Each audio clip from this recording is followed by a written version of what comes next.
एक छोटे से शहर में ईशानी नाम की एक लड़की रहती थी। उसे गाने का बहुत शौक था और हमेशा कुछ न कुछ गुनगुनाती रहती थी। हालांकि ईशानी के पिताजी को उसका गाना बिल्कुल पसंद नहीं था। ऐसा नहीं था कि वो बहुत रूढ़िवादी थे, पर उन्हें लगता था कि इन सब चीज़ों से टाइम वेस्ट होता है, पढ़ाई लिखाई से मन हटता है और लाखों में कोई एक होता है जो लता मंगेशकर जैसा हुनर लेकर जन्म लेता है। आम लोगों के बस की बात नहीं होती ये चीजें। आम इंसान तो बस पढ़ लिख के नौकरी कर ले, वही बहुत है। एक बार उन्होंने ईशानी को गुनगुनाते हुए सुन लिया। उन्होंने ईशानी को इतनी जोर से डांटा कि वो दोबारा अकेले में भी गुनगुनाने से डरने लगी। उसने अपनी फ्रेंड्स के सामने भी गाना छोड़ दिया। धीरे धीरे उसे गाने से डर लगने लगा। उसे लगता कि सब उसका मजाक उड़ाएंगे, सब उससे बेहतर हैं, उसके फ्रेंड्स भी उसके साथ नहीं रहेंगे, सोसाइटी के लोग भी चार बातें सुनाएंगे। टीवी पे अपना कोई फेवरेट गाना सुनती तो रो पड़ती थी ईशानी। पास के हलचल भरे शहर में हर साल एक सिंगिंग कंपटीशन होता था, जिसमें हर जगह से टैलेंटेड सिंगर्स शामिल होते थे। ईशानी ने भी भाग लेने का सपना देखा था, लेकिन दोस्तों, परिवार और समाज द्वारा जज किए जाने के डर से उसका दिल धड़कने लगा। शाम को ईशानी की तबीयत बिगड़ गई। उसे बहुत तेज बुखार था और चक्कर भी आ रहे थे। ईशानी की माँ उसे डॉक्टर के पास ले गई। डॉक्टर ने चेकअप किया, ईशानी से थोड़ी बातचीत की और कुछ दवाइयाँ लिख दी। उन्होंने ईशानी की माँ को ये भी कहा कि शायद ईशानी को किसी बात का बहुत स्ट्रेस है। कोशिश कीजिए कि घर का माहौल थोड़ा खुशनुमा रहे। ईशानी की माँ ने सोचना शुरू किया तो उन्हें ध्यान आया कि उनकी बिटिया तो अब गुनगुनाती ही नहीं, पहले कितनी खुश रहा करती थी जब गाया करती थी। घर आकर उन्होंने ईशानी से धीरे से पूछा, उस दिन पापा ने डांटा था, इसलिए अब नहीं गाती ना बेटा? मुझे खुद नहीं पता माँ, मुझे क्या हो गया है। ये कहकर ईशानी अपनी माँ से लिपट कर रोने लगी। सुबकते हुए उसने कहा कि पापा की डांट का दुख तो है ही, पर मुझे लोगों की आलोचना से बहुत डर लगता है। मुझे लगता है मेरा गाना किसी को पसंद नहीं आएगा। मैं दोस्तों, रिश्तेदारों, समाज सबसे दूर चली जाना चाहती हूँ। मुझे डर लगता है इनके तानों से। माँ ने उसके सर पे हाथ फेरते हुए कहा कि बेटा, मैं तुम्हारे पापा की सोच तो नहीं बदल सकती, उनका गुस्सा तो जगजाहिर है, पर मैं शायद तुम्हारी जिंदगी बेहतर जरूर बना सकती हूँ। हमेशा याद रखना कि आलोचना यानी क्रिटिसिज्म से बचने का, लोग क्या कहेंगे के डर से बचने का सिर्फ एक ही रास्ता है। ईशानी ने झट से पूछा, क्या?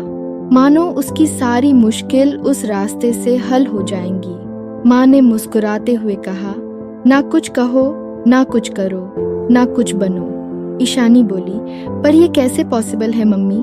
उसकी माँ ने बोला, वही तो मैं भी समझाना चाह रही हूँ बेटा, कि ये कैसे पॉसिबल है कि लोग कुछ नहीं कहेंगे और तुम्हें कोई क्रिटिसाइज नहीं करेगा। लोगों के पास और काम ही क्या होता है। अगर लोग क्या कहेंगे सोचती रहोगी तो ना तुम कुछ कह पाओगी ना कर पाओगी। बनना तो दूर की बात है। चलो आज तुम्हें 3 जरूरी बातें बताती हूँ, उम्र भर काम आएंगी। पहली जरूरी बात, क्रिटिसिज्म 2 तरह की होती है। क्रिएटिव क्रिटिसिज्म यानी रचनात्मक आलोचना जो मदद करने के इरादे से की जाती है, और डिस्ट्रक्टिव क्रिटिसिज्म यानी विनाशकारी आलोचना जो चोट पहुंचाने के उद्देश्य से की जाती है। पहले तो इन दोनों के बीच अंतर करना सीखो और दोनों जगह अलग अलग रिएक्शन देना सीखो। कोई अगर किसी कमी को इम्प्रूव करने के लिए कह रहा है ताकि तुम और सीखो और बेटर बनो, तो थैंक यू बोलो और खुद पे काम करो। पर अगर सिर्फ तुम्हें हर्ट करने के लिए कुछ कह रहा है तो उसे इग्नोर करना सीखो। अगर उनसे बहस करने लगोगी तो मूड और टाइम दोनों खराब होगा। और जहाँ तक तुम्हारे पापा की बात है, तो ये तो सालों से होता आ रहा है कि माँ बाप बच्चों की खुशियों को नहीं समझ पाते। हॉबी और करियर का खेल हमें समझ नहीं आता, क्योंकि हम समाज की पहले से खींची रेखा को ही फॉलो करते हैं। नई चीज़ों से हमें डर लगता है क्योंकि बच्चों के भविष्य की बात होती है। मगर उसका जुगाड़ भी है मेरे पास।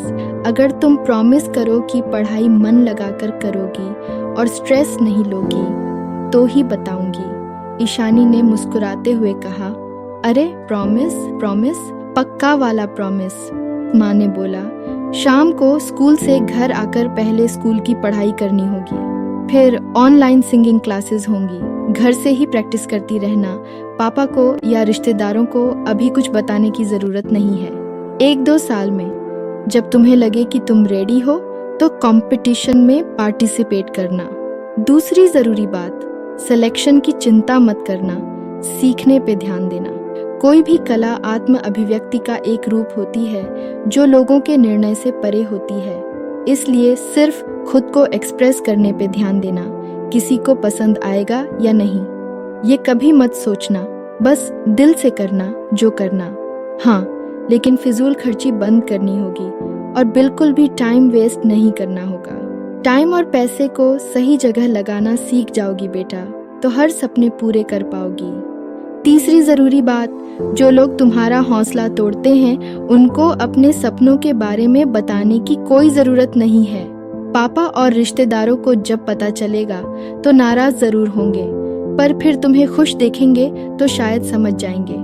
नहीं भी समझे तो बेटा, बात की बात है, अभी से क्यों टेंशन लें। हमें कल की चिंता में कभी आज को वेस्ट नहीं करना चाहिए, क्योंकि जो है आज है, अभी है। तो चलो खाना खाकर मेडिसिन ले लो और सो जाओ। जल्दी से ठीक होकर प्रैक्टिस भी तो स्टार्ट करनी है ना। माँ की बातों से मानो ईशानी को एक नई उम्मीद की किरण नजर आई। उसने माँ को कसकर गले लगाते हुए बोला, thank you so much mummy. Ishani ने माँ की सारी बातों को गांठ बांध लिया था। उसने पढ़ाई पर भी ध्यान दिया और सिंगिंग भी सीखती रही। आज वो एक डेंटिस्ट भी है और अक्सर अपने गानों के शोज भी करती रहती है। ईशानी के पापा को टाइम लगा, पर बाद में वो भी खुश थे कि उनकी बेटी खुश है। उसके रिश्तेदार तो अपने बच्चों को ईशानी के जैसा बनने को कहने लगे। आगे चलकर ईशानी की जर्नी और भी कई लोगों के लिए प्रेरणा बनी। ईशानी की माँ की सीख को हम भी अगर अपने जीवन में उतार लें तो हम भी अपने सपनों को सच कर सकते हैं। लोग क्या कहेंगे ये मत सोचिए, ये सोचिए कि आप अपने लक्ष्य को, अपने सपनों को क्या जवाब देंगे। अपनों से, रिश्तेदारों से, समाज से अगर झूठ बोलना भी पड़े तो बोलिए, पर खुद से, अपने सपनों से कभी झूठ मत बोलिए। वीडियो अच्छा लगा हो तो लाइक कीजिएगा, कमेंट कीजिएगा और सब्सक्राइब जरूर कीजिएगा। यहाँ तक बने रहने के लिए शुक्रिया। अपना ख्याल रखिएगा और अपने सपनों का भी। जल्द ही मिलती हूँ आप सबसे अगले वीडियो में।